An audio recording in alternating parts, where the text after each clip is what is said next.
بستر پر لیٹنے سے پہلے یہ عمل کر لو، پوری رات اللہ کی حفاظت میں رہو گے۔ دل سے سنیں۔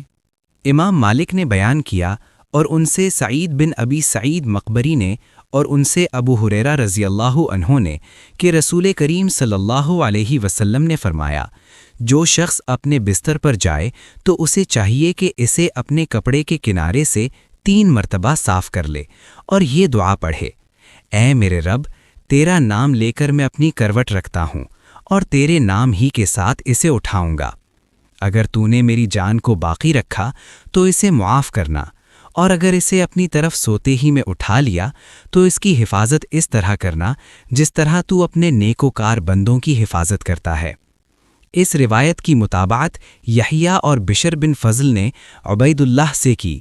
ان سے سعید نے اور ان سے ان کے والد نے اور ان سے ابو ہریرہ رضی اللہ عنہ نے اور ان سے نبی کریم صلی اللہ علیہ وسلم نے کی،